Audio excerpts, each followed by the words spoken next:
Thank you for coming to us today for our industry update webinar. Welcome to April and the cold weather that spring has brought us.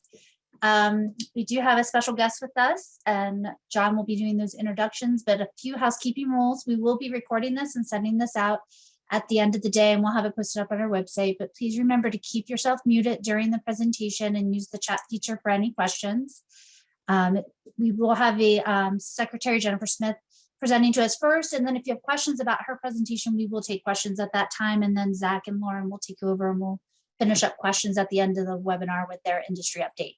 And with that, I'm going to turn this over to you, John, to do some introductions. Thank you very much, Hope, and thank you all for tuning in today. It's good to be with you as always. I would remind you that today's webinar, and in particular the section that follows, the secretary that Lauren and Zach will be presenting, is for the use of our restaurant, hotel, travel and tourism partners and other friends of PRLA, and it is off the record. And any press inquiries we're happy to entertain. In fact, we entertain all and any press inquiries, but not as a part of this program today. So this is off the record. And with that, without further ado, and I will say that following Secretary Smith, Lauren and Zach will come on directly after that, and they need no introduction, but we're very pleased to have with us today Secretary Jen Smith, who is the Secretary of the Department of Drug and Alcohol Programs in Pennsylvania. And obviously, this is an incredibly important subject for all, and in particular in our industry.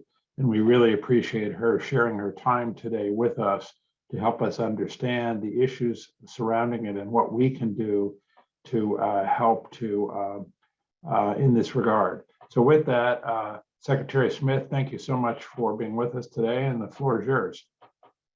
Thank you so much, John. And boy, I'm looking at that picture on the slide, and I think I look a lot older. There's definitely more gray hair in there, and now I'm sporting the glasses. Maybe I should get that picture updated. I don't know. I thank you so much for having me today. It's nice to meet you all virtually. I do hope that you share the information that I'm giving today far and wide. I promise I won't make any asks of you that aren't really easy ones. And I think that you'll find we can help each other. There are ways that you can help inform us and our response to the addiction crisis. And there are lots of ways that we can provide resources to help you, both as a business owner, as well as your employees. So we'll dive right in. I think John teed things up nicely for me when he talked about how relevant this topic is to all of you. And there, in fact, was a report done by the federal government. SAMHSA stands for Substance Abuse and Mental Health Services Administration. It is an entity under the Federal Department of Human Services.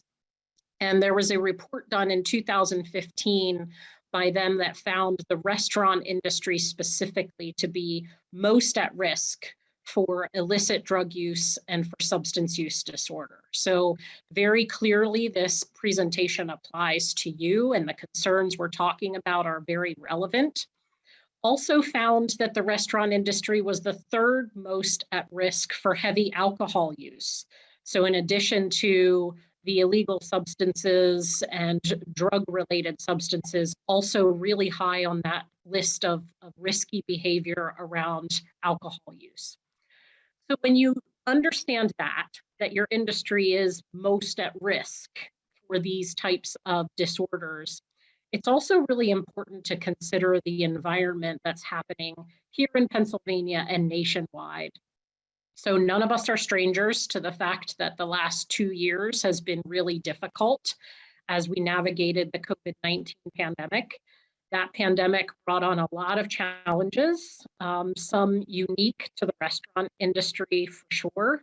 I have family that work in the industry, and I'm really aware of some of the adaptations that needed to be made around dining and inability to find individuals willing to work because they preferred to collect the unemployment. So I know there were a lot of challenges for you all, and certainly challenges for your employees. There was financial instability, there was isolation issues, folks were concerned about continuing to work for their own potential health risks associated with contracting COVID. So all of those things also have played a role the last 2 years in the health and well-being of your employees and your organizations. And then when you combine that with a third factor that's really relevant to the addiction crisis, which has been the proliferation of a substance called fentanyl. Fentanyl is very, very powerful, about 100 times more powerful than morphine. And it is increasingly found mixed with other substances in the illicit drug market. And what this has resulted in is more overdoses and more overdose fatalities. So when you think about the restaurant industry being so at risk for substance use disorder to begin with, then the pandemic creating additional factors that could lead to increased substance use, plus the fact that the supply of illicit drugs is more dangerous today. That leads me to the next slide, which unfortunately shows you the fatal overdoses here in Pennsylvania over the last number of years. You'll see we saw the peak of the crisis in 2017 when we lost 5,400 Pennsylvanians. Then we saw a nice decline in 18, stayed fairly level in 19, although 19 is when we started to see more and more usage of fentanyl, that deadly substance that I was referring to a few moments ago. Then 2020, and you see how the line jumps way back up almost to where we were in 2017. The numbers for 2021 are still preliminary. We still have counts rolling in from coroners and medical examiners. We expect that number to be very close to the 2020 figure, so probably still hovering close to that 5,000 mark. So that gives you an indication of just how serious substance use disorder is here in Pennsylvania and the number of citizens that we are losing every year to this disease. So really important that we devote time and talk about availability of resources. The next slide will show you just a listing of a number of ways that Governor Wolf and his administration have attempted to really address the addiction crisis. And these things span prevention efforts, treatment efforts, recovery support efforts, working with our criminal justice partners, working with healthcare providers. I'm certainly not going to talk about all of these items on the slide. One that I think is really important to talk about, though, with you all is Naloxone. So I'm going to share a little bit about what this substance is. It is a medication that is approved by the FDA, and its intent is to reverse the effects of an opioid overdose. So when you experience an opioid overdose, your respiratory system is depressed and breathing slows eventually to the point of stopping. And what naloxone as a medication does is it will reverse those effects and allow the restoration of breathing. There are 3 different forms of naloxone that have been approved by the FDA. You see 3 pictures here on your screen. The first is an injectable version, also called intramuscular. So it looks like a syringe, like you'd be getting a shot at the doctor's office. And then it comes with that small white piece that you see attached to the needle. That's called an atomizer. And that allows you to use this syringe in the nasal, so in the nostril area. This injectable form is most commonly used by our first responders, particularly our EMS services, or by hospitals or medical personnel, because again, it does involve utilizing a needle. The second form of FDA-approved naloxone is what's called an auto injector. It looks like a little box, and the box actually talks to you, sort of like an AED machine, and it gives you instructions about calling 911, checking for breathing, and then you simply place that device against the skin, and a needle will then be injected into the skin. And then the third version, which is the most common version, is a nasal spray. So if you're looking at the picture, it looks a whole lot like Flonase, or like the nasal spray you would purchase over the counter if you tend to have dry sinus related issues. And this last version, this nasal spray version, is the one that the state really funds a lot of efforts around free access to this medication. So I'll talk about that in a few minutes. I want to quickly cover some facts about naloxone. And the brand name that you saw in that picture on the last slide was called Narcan. It's currently the only brand available for the nasal spray. There are others coming into the market shortly, but right now, Narcan is the brand you would be purchasing. Naloxone is a safe medication. A lot of folks think that because it's still considered a prescription medication, that there might be a lot of danger in this. And what if I administer this medication to someone who may not have had an opioid overdose? Is it going to harm them? What if my children have access to it? And the answer is that it is a completely safe medication. Its only use is to reverse the effects of an opioid overdose. So if you give it to an individual who didn't have an opioid overdose, there's not going to be a negative impact to that individual. It is very easy to administer. You saw the picture. You simply depress with your thumb the center of that device there, and the spray is pushed up into the nostrils. Really easy to use. The effects of it wear off in about an hour, so it's not a long-acting medication, and it's not addictive. So you're not going to have people saying, oh, I need to get more naloxone. I'm really craving naloxone. It truly only is used to reverse the effects of an overdose. So if you or I, who are not experiencing an overdose right now, would be administered naloxone, it's not going to have an effect on us, and we're not going to begin craving the effects of that medication. So those are some really important things to know about naloxone. It is, however, really important that you have access to this medication. And that could be either within your business, maybe you want to opt to have this medication available on your premises, or making sure that you communicate to your employees how they can get access to it.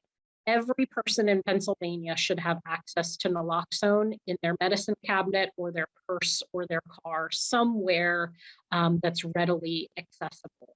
And there's lots of ways to get naloxone, and it doesn't cost a penny. So I'm going to cover those here really quickly.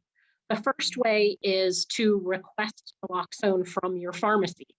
So thanks to a standing order from Physician General Denise Johnson, you can present at any pharmacy in the state of Pennsylvania and simply request a dose of naloxone. And you don't need a prescription. There is a statewide prescription that has already been authorized for this use. The one potential drawback of utilizing this method to obtain naloxone is that you may have to be responsible for a copay. So they will run that medication through your insurance, and if you're responsible for a small copay, there may be a cost associated with it. However, the next couple of methods that I'm going to talk about are completely cost-free to you. So the Next Distro website, and you see the link provided there in the presentation. You watch a very short training video that simply talks about how to recognize overdose symptoms and what to do and how to administer the medication. You answer a really short handful of questions, and then you provide your contact information. And the naloxone will then be mailed directly to your home at no charge. So you don't pay for the medication and you don't pay for shipping. So these are two really great ways for individuals to easily obtain naloxone. Would love for you all to share this with your employees and make sure they're aware that they can have access to this life-saving medication really in fairly easy ways. The next set of ways to access naloxone would be geared more towards businesses. So if you as an employer are looking to obtain naloxone either to keep on your premises or to distribute to your employees, there are two ways that you could go about obtaining free naloxone. One is by contacting what we call central coordinating entities. And you'll see there's a link there for more information and about how to contact that entity in your area. And the naloxone would then be distributed to you through what we call our first responders program. And first responders in this aspect is a very broad term. It means anyone that could come in contact with someone who experiences an overdose. So certainly restaurants, hotels, libraries, schools, those are all places that would be considered first responders. So you would be eligible to request naloxone through that program. And then a second program, which is our statewide naloxone allocation portal. Again, you see a link there to a website where you can directly request naloxone from the state through the Pennsylvania Commission on Crime and Delinquency. And again, that naloxone is free of charge to anyone who makes the request, and the product would be mailed directly to your entity. So if you're requesting it on behalf of your business, that product in the amount that you requested would be mailed directly to you. And then you would have the ability to distribute that to your employees or to place on the premises of your organization. So two great ways, both free, both relatively easy, and involve checking out a website. The last thing that I'll cover here very quickly are some additional resources that we would love for you to share with your employees. For anyone who's looking for help, and whether that help is for you or for someone you know and love, doesn't matter. The hotline that's listed here is available 24 hours a day, 7 days a week, all 365 days a year. So if at 2 o'clock in the morning on Christmas Day, you really need to talk to somebody about getting help, the hotline is active and it's staffed with people who are trained to understand this disease. They can help with crisis situations. They can help provide resources to you, or they can connect you directly to a treatment provider and help arrange for your transportation there. So a really important number to get out. We also, on our website, have a link to what we call single county authorities. These are entities that in each county are responsible for drug and alcohol programs and for the administration of funds to support those activities. These are the people who will help pay for treatment services for anyone who is uninsured or underinsured. And I think that's a really important point to make to you all, because I think there are a lot of employees in the restaurant industry who have healthcare, but they may also have very high copays or deductibles, and that could be a barrier to seeking help. If they understand that there's a resource out there to help them cover those costs, they may be much more likely to reach out. So these single county authorities will help coordinate their treatment as well as the funding for any costs that aren't covered through their insurance. And then two more quick resources. One is called Just 5.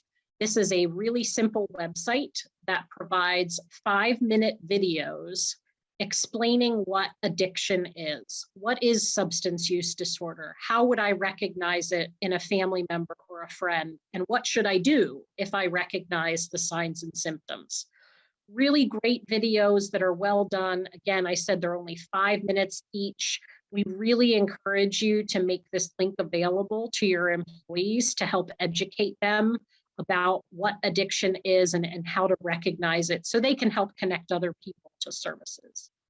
And then last but not least, the Atlas tool will be coming in the next couple of months. It is a robust treatment locator tool. So it'll be a website where folks can do a short screening exercise and then search based on detailed criteria for a treatment provider here in Pennsylvania. So that's coming soon. If anyone needs help locating treatment, for now, the best place to call is that 1-800 number that was on the previous slide. So I think that's all I have. I'm really close to that 15-minute mark. Wanted to point out we've got 2 folks' contact information on this slide for everyone. So if there's something we covered and you want more information about it or have a question, please don't hesitate to reach out to either Derek or Jordan. They would be happy to help facilitate that. We will make sure, again, that you have access to these slides. They are already available to you. And we also have a 1-page document with some QR codes on it that lists the hotline, the ways to get naloxone, and how to find treatment. We will make sure we send that out to you and you can distribute it to your membership. It would be a great flyer to print and hang in your establishment, and can be used by either your customers or employees. So we'll make sure you have all of those resources. And I think that there were a bunch of questions popping in the chat here. I know Derek looks like he answered a few of them. Secretary, while you're looking at that, I wanted to, number one, thank you again for being here today. And also to say that we are planning to put out printable graphics on our daily update so that our which is heavily read, so that our members can post the things you suggested they should be posting. One question that came up offline was, what liability is there for business operators that are, and I think you sort of touched on this, that go ahead and get the drugs so that they can treat someone if there's an overdose situation? Yeah, so, in terms of the use of the medication, again, I'll say it is a very safe medication. There really aren't any risks associated with the medication being available. If you feel comfortable providing this in your first aid kit that you make available on premises, or some entities will put it along with their AED device so that anyone in the establishment could use it if needed. We would certainly encourage that, but it does have to be a decision made by you as an organization. If you're not comfortable with that, we would still love for you to promote the use of this to your employees and perhaps advertise to customers how they would be able to obtain the medication free of charge. So, it really does have to be a decision made by each independent entity, but the medication is very safe. It certainly has saved numerous lives, thousands of lives, just through the program that we administer and the results that we get back. So I would certainly encourage further conversation if you're considering it and want more information from us or want to talk more specifically about what that would mean. We'd be happy to do so. Thank you. Yeah, it looks like Derek connected on most of the questions and thoughts. I'll add just one thing. There was a question about how many people participate in the program. So I can't speak to how many people participate. What I can say is that just through state funding alone, we have provided over 200,000 kits of naloxone in the last couple of years. And we know that it has saved thousands of lives. Not everybody reports back to us as to whether it was used or not, but those that do, we've had thousands of lives saved as a result. So it is being very widely used. The funding is available to support it. So please, please, please take advantage of this opportunity to have a life-saving medication at your disposal free of charge. Okay, any other questions? Over how many years? Bob, I believe it's been over the last 3 years, but we can get you some detailed information of the breakdown by source and by year. Thank you. I think we're back to you, Zach. Thank you, John, and good morning, everyone. Happy Webinar Wednesday. For those who do not know me, my name is Zak Pyzik. I am the Director of Government Affairs at the PRLA. Before we start, I do want to thank Secretary Smith very much for her presentation. It's been great working with her and the DDAP team, and we appreciate them reaching out to PRLA about these resources and getting this conversation started. When I looked at slide 3, Secretary, which had the numbers on the fatal overdoses that we've seen here in PA, I did start to tear up. A dear friend of mine unfortunately passed away due to an overdose in 2015. And to so many, those are not just numbers, they're real human lives. And almost every Pennsylvanian knows someone who has been impacted by the opioid epidemic. And in many cases, that someone impacted can be you or your family.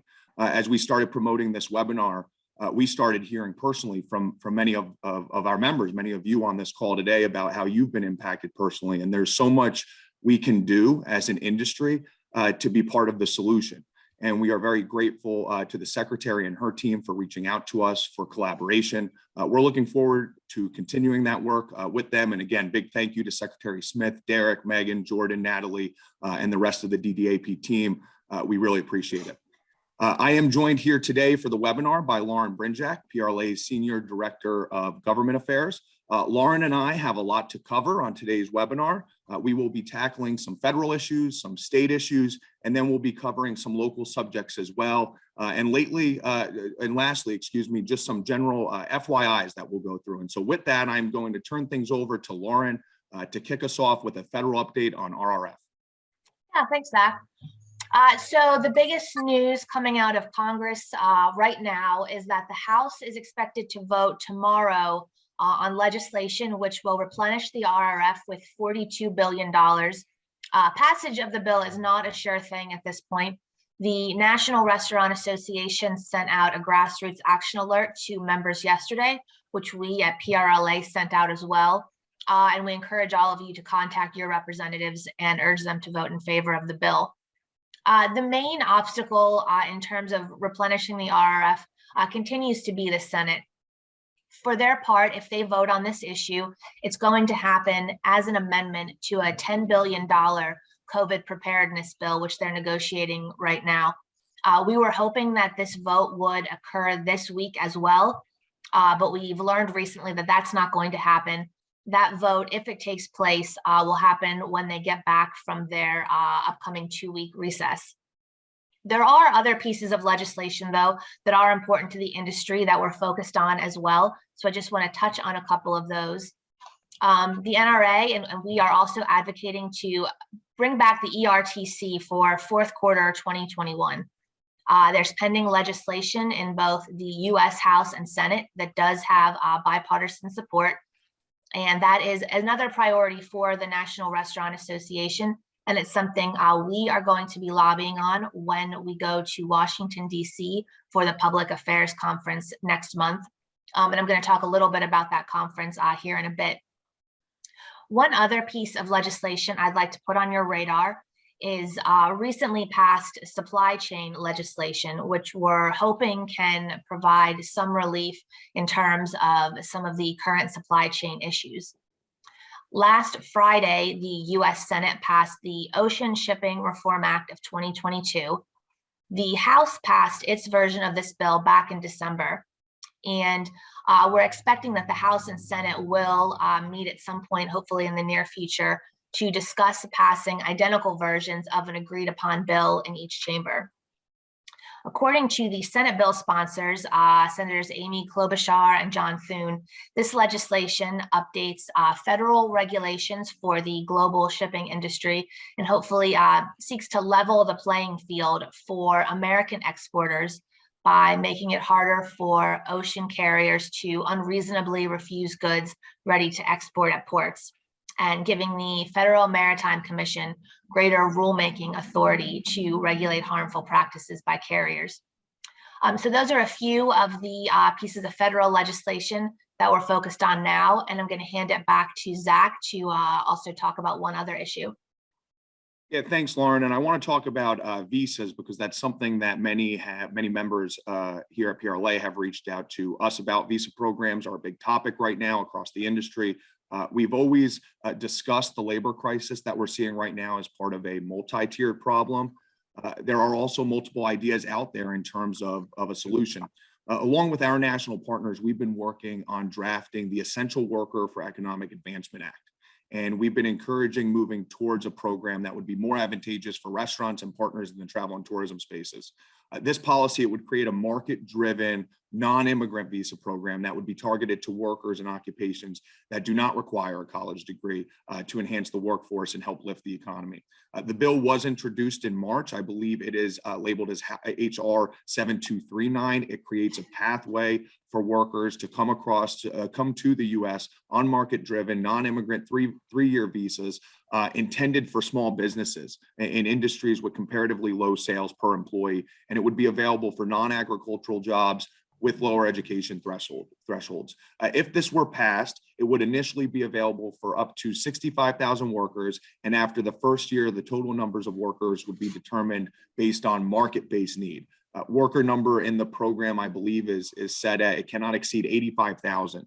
It would require an employer to apply to the federal government for an approval to hire an H-2C worker and does not allow a worker to enter the U.S. until they have been affirmatively hired by an employer who has received that approval from the government. Those employees, are only ever allowed to work for an approved employer at the approved location in the job that they were approved for. So how does this compare to H-1B with regards to the number of visas allowed and the period of work authorization?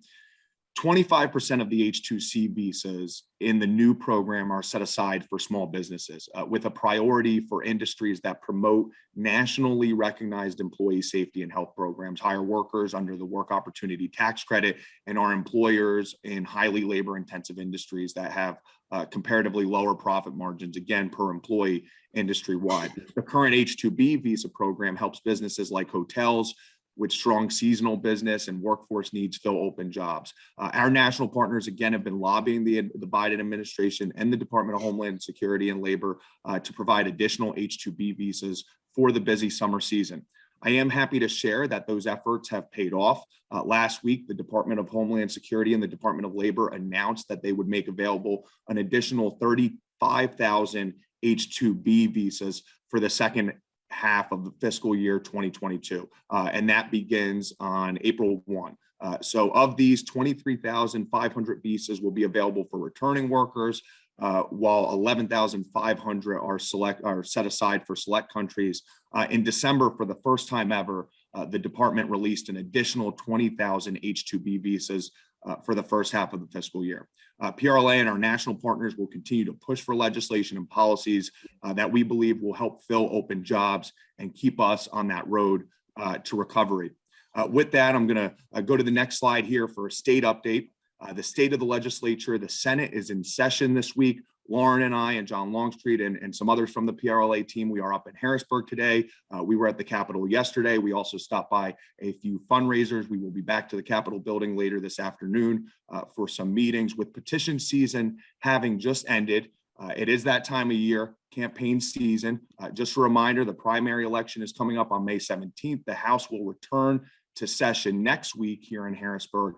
The big ticket item right now is the attempted override of the governor's veto disapproving the RGGI regulations. And so some have asked me, who's this guy, RGGI? RGGI, it is a cap and tax or fee, depending on who you ask, program that sets limits on carbon emitting power generation plans to reduce CO2 emissions. That vote failed in the Senate 32-17, and they needed 33, I believe, to achieve that 2/3 number.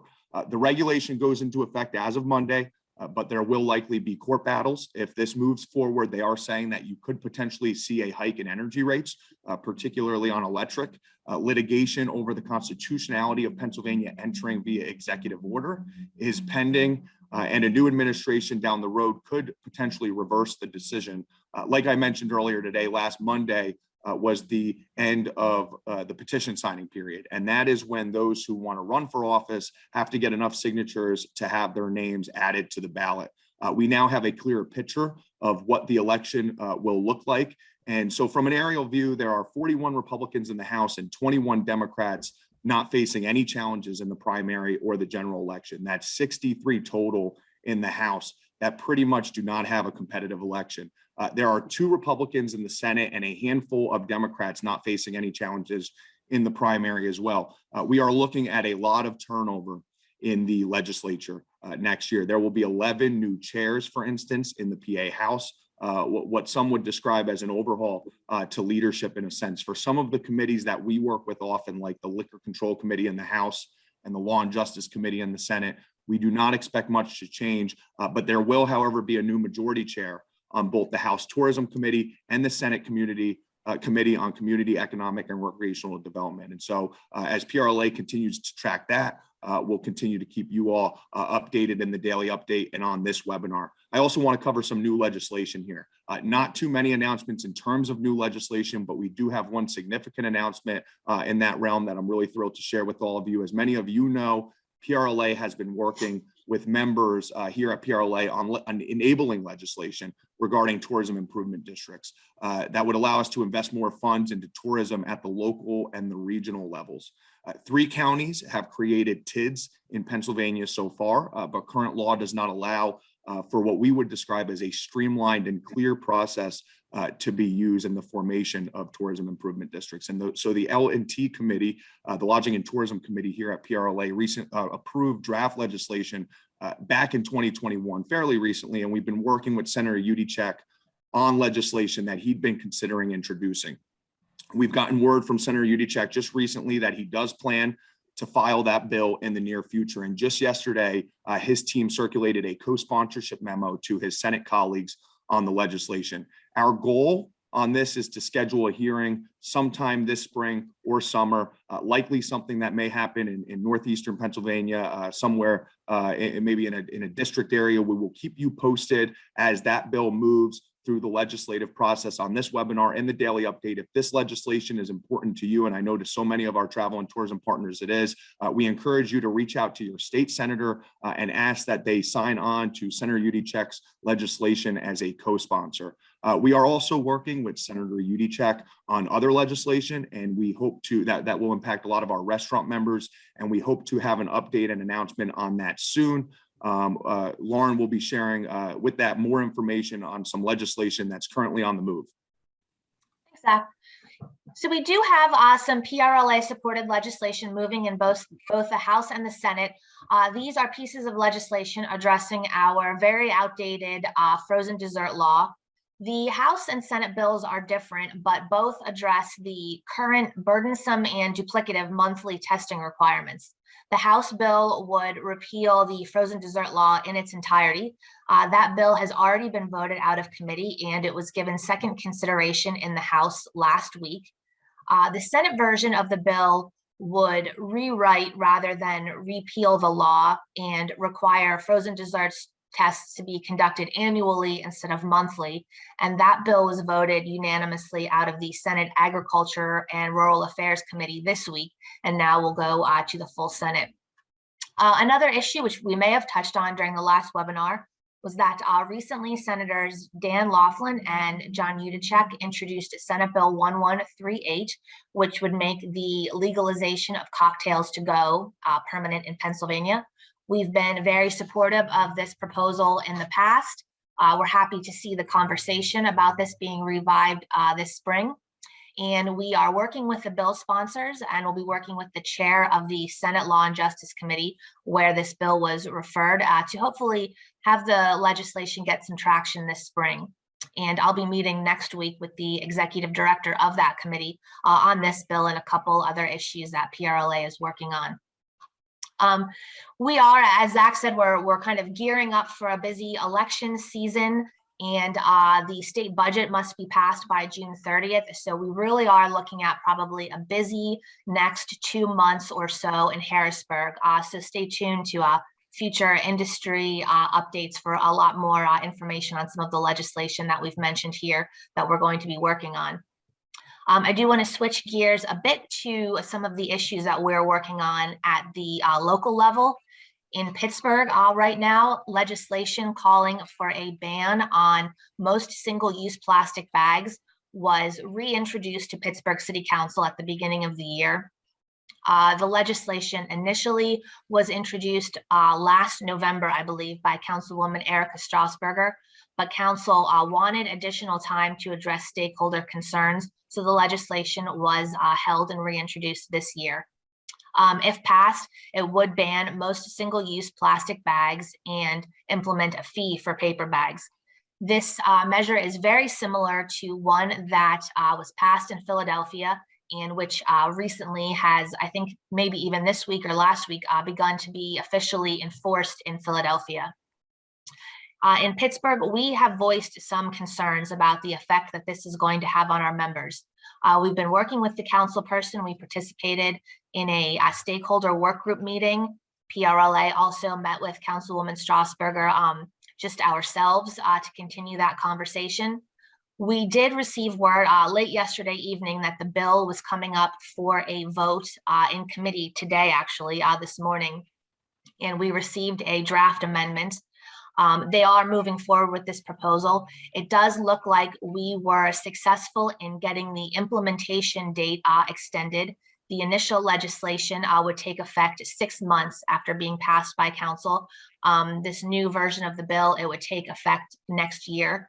So if the bill does come out of committee today, it likely would come up for a vote in city council next week.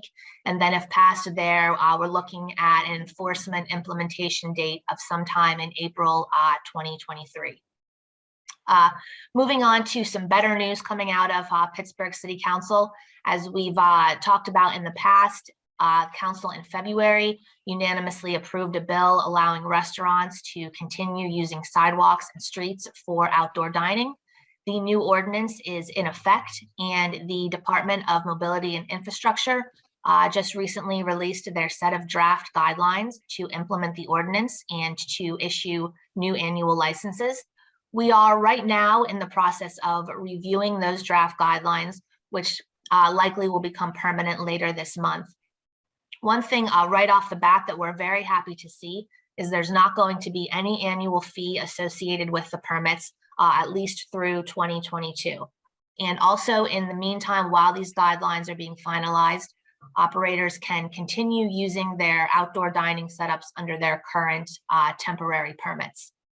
So those are the few of the things that we're working on in Pittsburgh. I'm going to turn it over to Zach to give an update on what we're doing in Philadelphia. Yeah, thank you, Lauren, and great work on the outdoor dining legislation and program in Pittsburgh. It's great to see how that program looks like it's going to be terrific. And also a big thank you to Mike Mitchum, our Western Chapter president, and the Western Chapter members who've been very engaged as we work through all of that legislation. We've been dealing with a little bit of a different landscape out there in Philadelphia. In February, many of you know the Streets Department proposed regulations to Philadelphia's permanent streetery program. We collected feedback since then from members on the regulations, and we've worked with many of you to identify concerns about that program. The administration did hold a public hearing on the regulations a couple of weeks ago. This was requested officially by Councilmember Dom with the support from the PRLA. Thank you to the dozens of members that showed up, some of you on this call today, to voice your concerns. We're hoping that the city will consider some of the changes that we've suggested, specifically around things like the license fee, the security bond, and a few other items that we addressed at that public hearing. We've also sent a letter along with Councilmember Dom and other stakeholders to Mayor Kenny and his administration, reemphasizing our concerns about the program. And one big thing we're asking for, as well as it relates to the Art Commission, is a more streamlined application process. We're expecting the city to start honing in on any final changes that they may make the week of April 11th. And so hopefully we will have an update, a more thorough update for you all sometime soon. We will certainly keep you posted. Also in Philadelphia, it's budget season there as well. Mayor Kenny is proposing a $5.6 billion budget that includes no tax rate increases. He presented that budget to council, excuse me, on Thursday of last week. The proposal calls for an increase in spending at about 5.5%, proposing that they spend only $335 million of the $1.4 billion that they have in federal pandemic aid that they initially received from the American Rescue Plan. So that would leave more than $800 million untouched. Overall, the budget proposal largely maintains the status quo in terms of spending. This will be the second to last budget plan for Mayor Kenny, who will leave office in January of 2024. His proposal leaves the wage and business tax rates unchanged. Even with that, the city is anticipating a 7% increase in wage tax collections next year. A big line item in the budget that I will flag for all of you, $23.7 million in additional dollars to the police department, putting them at a total of $782 million in the budget. And I know that's important to many of our members who've reached out recently regarding the increase that we've seen in crime in Philadelphia. Also worth flagging here, City Council member Kendra Brooks is attempting to take another shot at passing a new wealth tax in Philadelphia. She made her announcement just a day or so before Mayor Kenny announced his budget proposal. You may have also heard that she was joined by Elizabeth Warren, who came to town to promote that idea. Councilmember Brooks proposed a separate wealth tax bill and a similar bill that failed to get called up for a hearing in the last session. This particular proposal would tax Philadelphians at a rate of up to 0.4% of their direct holdings in stocks and bonds. As we learn more about the prospect of that legislation, we will continue to keep all of you updated in the daily update and also again on this webinar. Turning the page here to some FYIs, we want to give you all an update on the Pennsylvania tourism study that we are working on. Many of you know that two of the biggest tourism priorities for 2022 involve the appropriations of state dollars for tourism purposes. And we're asking for $20 million for state tourism funding as a line item and $15 million for our destination marketing organizations in House Bill 554. We recently discussed honing in on a more precise dollar amount for those asks. There's been a lot that has changed in the tourism economy due to the pandemic. And because of that, we'd like to update a study that we first commissioned in 2015. And that study, conducted by Adam Sachs at Tourism Economics, showed that there is a 3-to-1 return on investment for every dollar spent on tourism promotion. And that's just in tax dollars. The PRLA board voted unanimously to approve the update to that study. And so we are moving forward with that project. We are very excited. And I know many of our tourism partners are excited to see the results. Specifically, what have we seen in some of the states that have made some of the more significant investments into tourism, right? Like states like Arizona, who invested nearly $101 million into the Visit Arizona initiative, and states like Michigan, who again are spending closer to the $30-40 million mark. This study will likely be published around May 1. That'll give us about 45 to 60 days to use this updated study to advocate for our tourism priorities on the Hill. I want to thank so many of our DMOs and other tourism partners out there that have helped sponsor this project. I'm so excited to see the results. We plan to take that new material to the Capitol building, use it for our advocacy efforts. And while I'm discussing tourism advocacy here, I just want to share that last week we hosted the DMO retreat and an advocacy boot camp out in State College with many of our DMO partners and some restaurants who joined us as well. We spent time discussing the legislative process at that advocacy boot camp, effective advocacy, and in general, just a lot of political inside baseball. We had a great time at the event, and we are planning to replicate that sometime in the near future, and also stay tuned for perhaps somewhat of an online kind of option, a cyber component to that sort of content. We're going to have some new freshmen entering the legislature sometime soon. Like I alluded to earlier, there are more than 32 state reps and senators not running for re-election or retiring here in Pennsylvania. Just to name a few, Representative Mike Driscoll, who will likely be Philadelphia's next council member, replacing Bobby Heenan. Representative Jim Cox, the majority chairman of the House Labor and Industry Committee. He's been a big PRLA ally over the years. Representative Kurt Masser in Northumberland, another big PRLA ally. Representative Frank Ferry from Bucks County, Representative Mark Longgetti from Mercer County, Representatives Daryl Metcalf, Brian Sims, Dave Hickernell, Kurt Sani, Frank Ryan, and there are many more. Again, 32 total state reps not running for re-election. And in the Senate, Senators Mario Scavello just recently made a big announcement. Senator John Udicek, Senators Jake Corman will also not be running for re-election. It's going to be a very different legislature next year, like we discussed earlier. I also want to say congratulations to the winners of the 3 special elections held just yesterday. across Pennsylvania.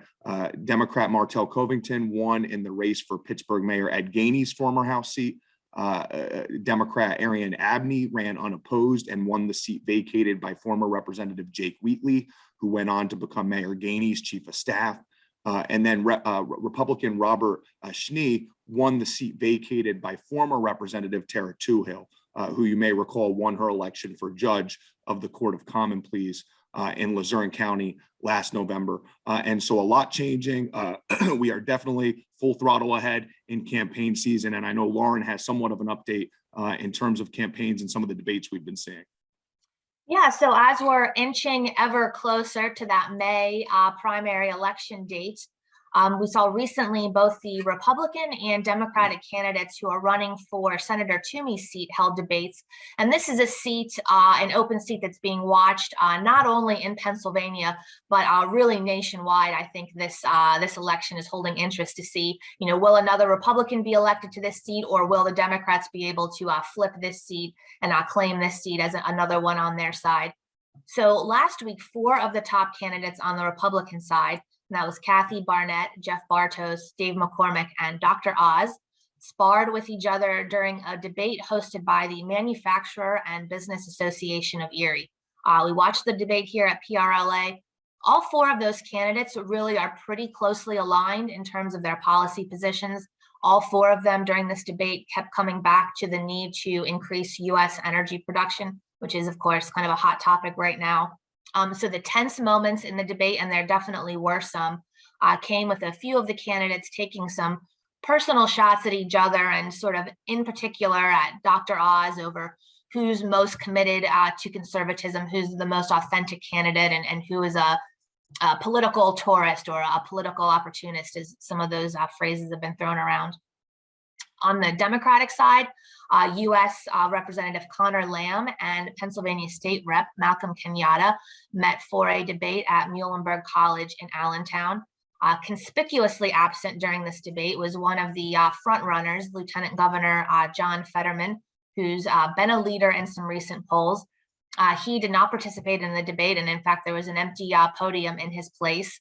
And so his absence created really an opportunity for both of the candidates who did participate to spend much of their time taking shots at him rather than at each other. So we're going to be sure to see more debates in the next month and a half as we gear up for these 2 very much contested primary elections, and we'll be keeping an eye on all of those. Switching gears a bit to another announcement, I want to mention, and many of you probably have already seen this and we've already publicized it, the PLCB at its March 23rd session rescinded its decision to allow licensees to sell consumable CBD products on licensed premises. And this is specifically for those edible products like gummies, etc. This decision was made after discussions with the PA Department of Agriculture, whose position has always been that the sale of these edible products is unlawful in Pennsylvania. And finally, last thing I want to mention is the National Restaurant Association's upcoming 2022 Public Affairs Conference in Washington, D.C., which I mentioned at the top of our update. That is happening in, I think, 2.5 weeks. April 25th to 27th at the Grand Hyatt in Washington, D.C. We're going to be advocating on a number of important issues, including the ones I mentioned earlier in this session. And we've also got already a whole slate of appointments with some of our Pennsylvania state representatives and senators. It's going to be a great event. We'd love to have as many people as possible join us. If you're interested for more information, please visit the NRA's website to register, or email me, and I'd be happy to provide you with some registration details as well. Zach and I covered a lot of ground today. We're happy to take any questions that you may have in the chat. Hopefully be able to answer them if we can. And if not, I will turn it over to Heidi on our team for a couple of other updates about some upcoming events. Thank you, Lauren. Good afternoon. We have been working within the chapter level on a series of virtual chapter meetings early this year. And this month, April, is Workplace Culture and Retention Series. They will feature ideas on how to improve your workplace culture to retain the great employees you have and to attract future ones. So go to prla.org/events and sign up for one of those. Even if it's not, if your chapter is having one and you're not available that day, you can always sign into another chapter's virtual chapter meeting. Also, our leadership forum is coming up June 6th and 7th at the Cork Factory Hotel in Lancaster. And we encourage anyone in the industry to attend, especially our members who serve on boards, chapter boards or committees. We have 3 nationally recognized speakers joining us on leadership topics. We have Meredith Elliott Powell, back by popular demand, turning uncertainty to competitive advantage. Jeff Butler, building an effective multi-generational workplace, and Rachel D'Alto, inspiring employee engagement. The conference is just $100 per person, and it includes all 3 speakers, dinner on Monday, and breakfast on Tuesday. You can register at prla.org/leadership forum. We also have arranged for a special rate of $119 at the beautiful Cork Factory Hotel for the evening of June 6th. So I encourage you to get on and register before the end of May or even sooner, because we don't want to run out of rooms. Upcoming events, we have a happy hour coming up for Philly chapter. They just want to do something fun. So we're going to go to Spin. We're going to learn about cocktails, mocktails. That's April 12th, 4 o'clock, 4 to 6. That includes food and a cash bar. We have a bunch of roundtables on the chapter level coming up. I think the roundtables are your most important chapter events of the year. Join your chapter's legislative roundtable with your elected officials to inform them of what bills specifically will help our industry. Issues, papers, and points, talking points are always sent out in advance. Lehigh Valley Chapters is on April 14th at 3 o'clock at the Renaissance Hotel in Allentown. Keystone will be Thursday, April 21 at 3 o'clock at the casino at Lakemont Park in Altoona. And mark your calendar for Philadelphia's, which is Tuesday, May 10 at the Racket Club of Philadelphia. Again, you can just register online for prla.org/events or contact me, Heidi Howard, hhoward@prla.org.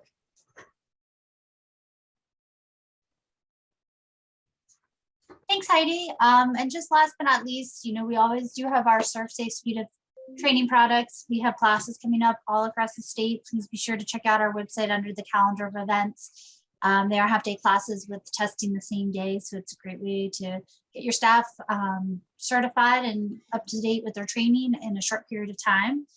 And there are a bunch of other online 30-minute to 90-minute courses that are great add-ons to your training to your staff. So if you have more questions on these, they are on our website, but you can reach out to me at the office and I can get you in touch with whomever you're looking for. Surf Safe Workplace is a really great piece.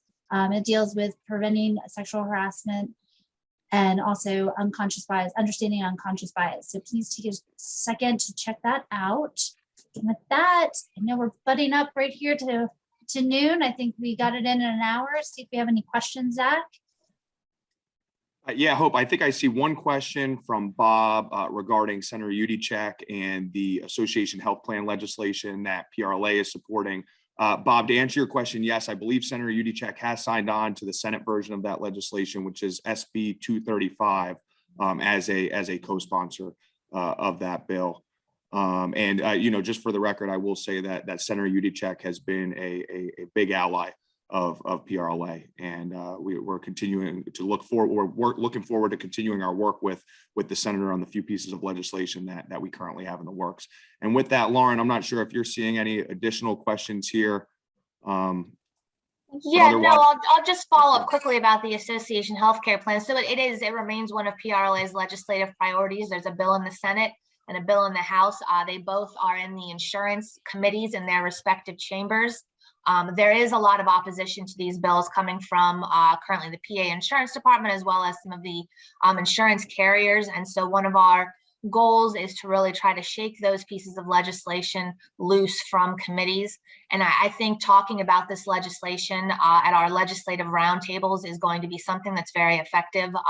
So if one of your roundtable meetings is coming up in the near future, I definitely encourage you to sign up and attend one of those. It's going to be, with this issue in particular, very helpful for legislators to hear directly from our members on the importance of this bill. Thank you, Lauren. And with that, from the GA team, thank you all very much for tuning in today. It's always great to see you all. And thank you again to Secretary Smith and John. Hope I can turn it back over to you all. Well, thank you, Lauren, Zach, Heidi, and Hope. Great job. Appreciate the update on everything and very concise and well done. So to all of you that tuned in today, thanks again for being with us, and we will see you next time. Thank you, everyone. Have a good day.